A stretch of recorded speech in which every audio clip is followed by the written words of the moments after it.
I'm Sarah with an H, and today I'm going to tell you about January 29th, 2012.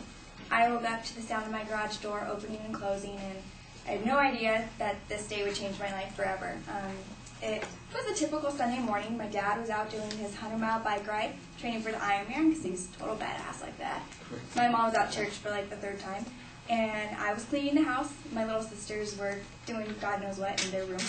At about 11:30, we got a phone call saying that my dad had been hurt on the trail and was being transported to Hoag Hospital. We didn't know anything other than that, so my mom left for the hospital, and she asked me to call my 5 older siblings and tell them what was going on. So I called them, and it was the same conversation over and over, like, what happened? Is he okay? Call me back when you know anything. So we went through different scenarios. Maybe it was a broken leg, broken arm, a concussion, like he's going to be really pissed off if he has to be in bed to recover for a couple of days, but I kind of knew something was wrong, and I was shaking, and I kept saying, it's going to be okay, it's going to be okay, he'll be fine, but I didn't really believe it all that much.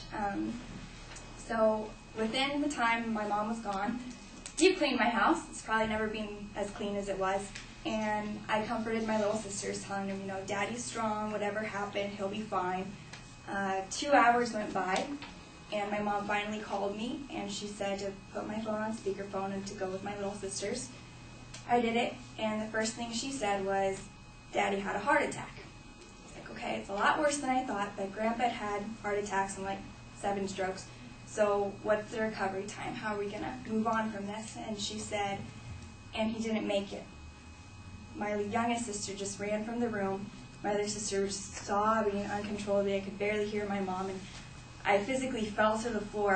It was like a dramatic movie, and I couldn't even comprehend what she was saying. And finally, when she'd calmed me down, she said, call your older siblings, tell them what happened, and come down to the hospital. Making those phone calls was the worst experience of my life. Having to tell them, yes, we have an answer, he had a heart attack, but it doesn't make sense. He ate Cheerios every day. He should bare ass, but he was so fit and in shape, it just didn't make sense to me that he would have a heart attack and not be okay anymore. So after I'd made those phone calls, I drove my sisters and I to Hoag Hospital, and I met up with my mom, and I just held her as she was crying, and she was just shaking, and it was so surreal and backwards that I would have to comfort her when she was my pillar of strength, you know, the rest of the time. So when all my siblings had gathered, we went into the room, and there was my dad in his orange bike jersey that matched his prized possession Trek bike. And even though he looked like my dad and he smelled like my dad and he was actually still warm, I could just tell he wasn't there anymore, and it was just surreal and awful to be there. And the paramedics ended up telling us that he had an enlarged heart and small arteries, so it was only due to his active workout routines that he had been alive for as long as he was.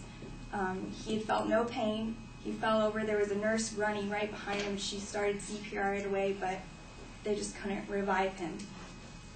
So after we were at the hospital for a bit, tears and trying to keep my mom okay, I guess, we went home, and it just felt empty. Like, you could just tell his presence was gone, and my life would never be the same, and it was awful. Like, waking up that day, it was fine, and then within a couple hours, my life had just been flip-flopped.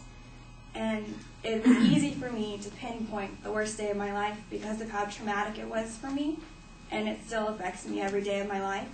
But it's also comforting knowing that my dad died doing something he loved. He was so passionate about his bike riding, and the worst day of my life is over.